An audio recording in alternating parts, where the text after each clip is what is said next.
So I got me a couple of new tools here that I was wanting to show, and these came as a kit. These are GearWrench. They call them PivotForce pliers and side cutters. And there's been some companies over the years that have made similar products. Snap-on was the first one that I remember.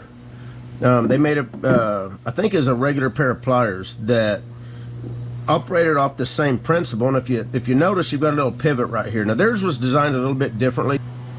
Actually, it might have been the same concept, but you don't see any of the mechanism here. It's all covered.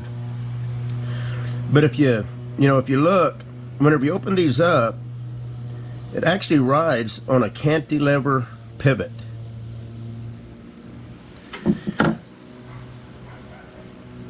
So hopefully that's coming through. You can kind of see it's not a 1-to-1 ratio. They claim that it takes 40% less effort to get the same amount of force that a regular pair of pliers or side cutters needs. And I've actually got, these were I've had these for about 30 years. This is a pair of Snap-on. You can just barely read it. It's laser etched right there. You can just barely read where it says Snap-on. And these have been my go-to side cutters, or also known as dikes in the industry. And we're gonna cut some stuff. But I have to say that these right here have become my go-to side cutters for cutting stuff. What I do like about these, if you notice this angle, I forget what this angle is. I think it's a 30 degree, but I may be wrong about that. What's nice about that is I use these a lot for pulling cotter pins from ball joints and stuff. It's nice because you can get down on the cotter pin, grab just the head, and then because of that angle, you're able to pry and pull, and then bite again, and then pull, and keep doing that until you extract the cotter pin. So I will probably still use these for that purpose. But as far as cutting stuff, we're going to cut some stuff. We're also going to do the penny trick that's what Snap-on used to do to advertise their pliers on their truck, is they would take their pliers, grip a penny, and try to get you to be able to pull that penny out of the pliers with a bigger pair of pliers. And you could never do it because of the way these are designed. Now, I've got a pair of your conventional needle nose pliers here, and we're just gonna put these through the test, and I'm gonna show you what I like about these. Now, before I get started, out of any of these type of pliers, these were the cheapest that I've been able to find, and these cost me $34 for the set, and I think that's a pretty good deal when you compare them to anything else in this style pliers or side cutters that you can find. The cheapest other one that I could find is another brand made real similar to these, but they were I think they were $21 just for the one pair. So if you bought the pair of side cutters, assuming they were the same price, that would have been another $21, so that would have been $42 for the set. Now, with that said, GearWrench offers lifetime warranty on these. And GearWrench is pretty good about warrantying out their stuff if you ever have anything that breaks. So, but let's go ahead and get on with the test. Now, the first thing I want to show, these are pretty close. This was the closest thing to these that I had in my toolbox, and they're pretty close. These are a little bit shorter by about it looks like about 1/4 of an inch. Now, these are also a little bit narrower than these. These are just a little bit thicker, so that could be a plus or not. As far as being strong, that's a plus, but as far as being able to get into areas, that extra thickness might be what prevents you from being able to get into somewhere where you need to. Same with the side cutters here. They're about the same size. The Snap-ons are just a little bit longer. And of course the GearWrench is a little bit thicker in this area. But let's go ahead. I tell you what, let's do we're going to do the pliers test first.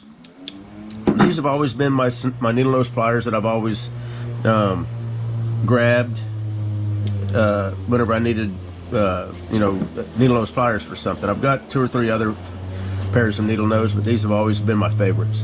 So we're going to take a penny, and I'm just going to grip onto it about to the midway point. So you can see that the tip of the needle nose is right there in the center of the penny, and I am going to press down about as hard as I can, you know, and I don't, am I centered up here?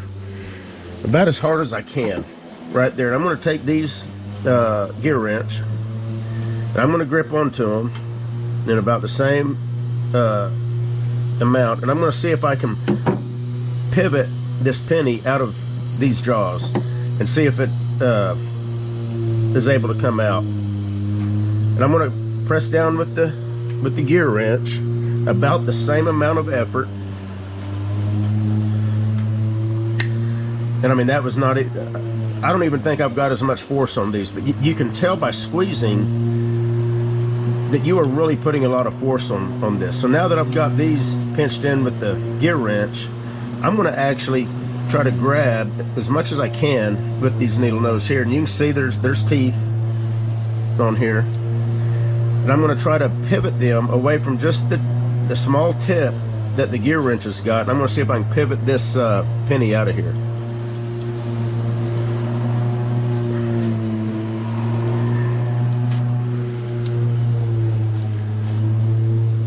There is no way. I mean, I'm not budging. I mean, I'm mangling that penny up, and it is not letting loose. I mean, without a doubt, these gear wrench needle nose are amazing when it comes to gripping stuff.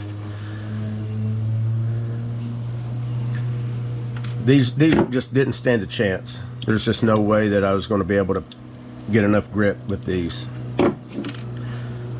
So I'm sold on these pivot style. They call them PivotForce. I'm sold on this gear wrench needle nose. So now let's do the dikes here. I guess the first thing, I've got a cotter pin here. This is your standard type cotter pin that you would find, you know, like in a ball joint or whatever. Let me go ahead and move this just a little bit. And first we'll cut it with the regular snap-ons, and I mean, it's not going to have much of a problem.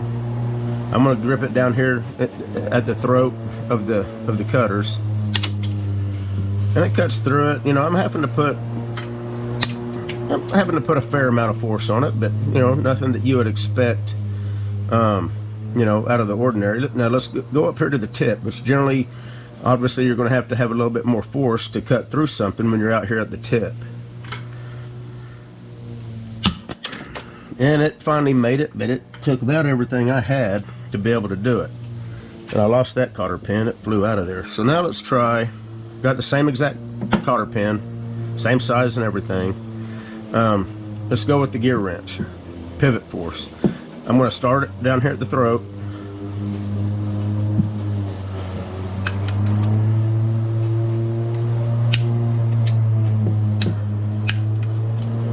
And it cuts through it like butter. Let's go up here to the tip.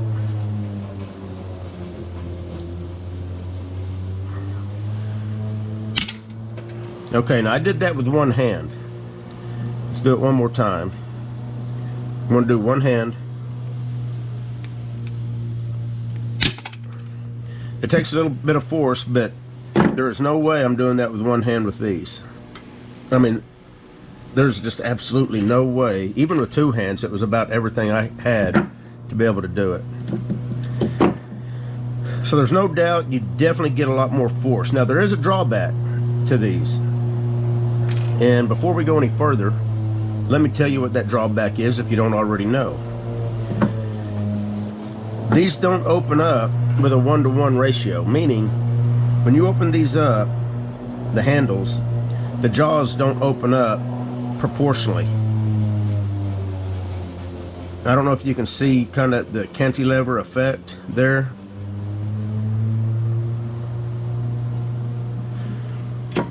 Just to show you what I mean, we're going to open these up.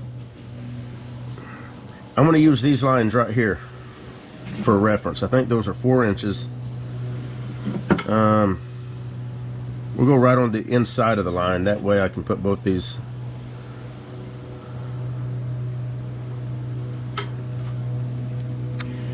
Hopefully you can see that. But you can see these are opened up about twice as far as these are for the same amount of handle opening.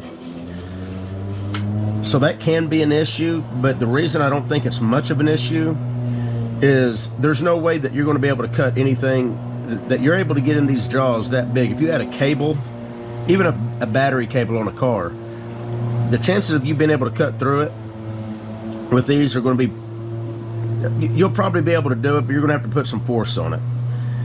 Now, these will open that far. You just got to open them up wider, the handles, and you're not obviously going to have your hands, you know, open them up that far and then be able to close them. So you'd have to open them up, start it. Once you get so far, then you'd be able to grab them with your hand. The needle nose are the same way.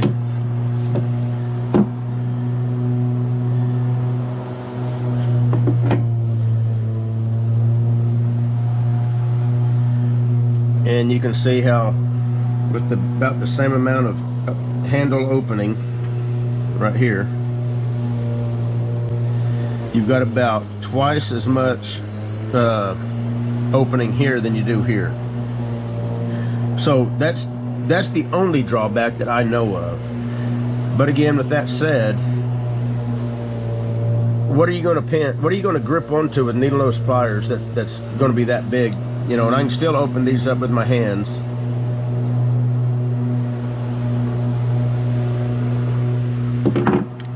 And same with these. I mean, most of what you're going to cut is going to be well within that, you know, that limit there.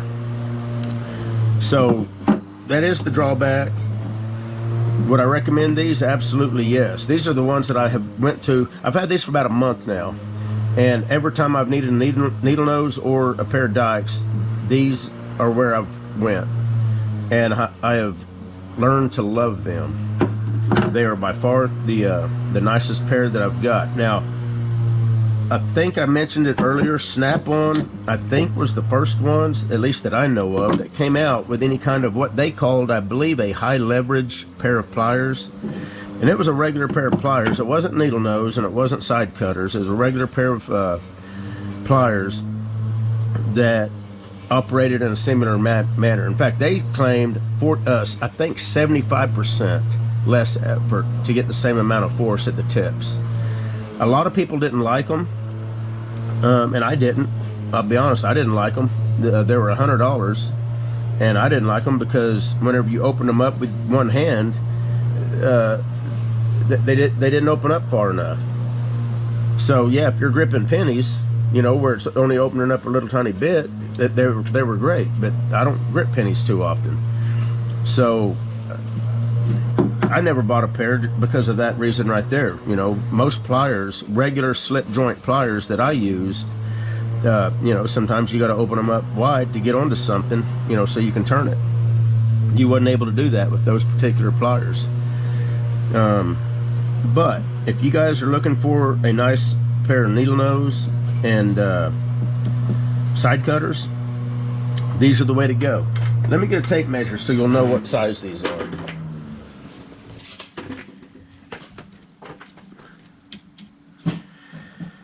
Okay, so the side cutters are right at 8-inch, a little less, and then of course the needle nose are probably about 8 1/4 in length. So these both are probably considered 8-inch tools. And if you're interested, we'll go ahead. I've got a couple other things that we can cut here. Now this is just some baling wire. Baling wire is pretty soft. It snips through that, you know, like butter. Now here's some, what gauge is this wire here? 6 gauge. Here's some 6 gauge wire. In fact, we'll even cut them with the needle nose. But for now, the first thing I want to do is let's see if we can cut through this with the, now this is aluminum, this is copper coated aluminum wire. I'm just going to use the regular snap-on dikes that I've had for 30 years. We'll see how they do. Got through it. It took both hands, but I got through it. Hold on. So now let's use the gear wrench. Okay, one hand, cut through it. Now let's see how the needle nose work. And even the needle nose, I was able to cut through this with one hand. Just to show you, I'll try to cut through it with one hand using this conventional side cutters.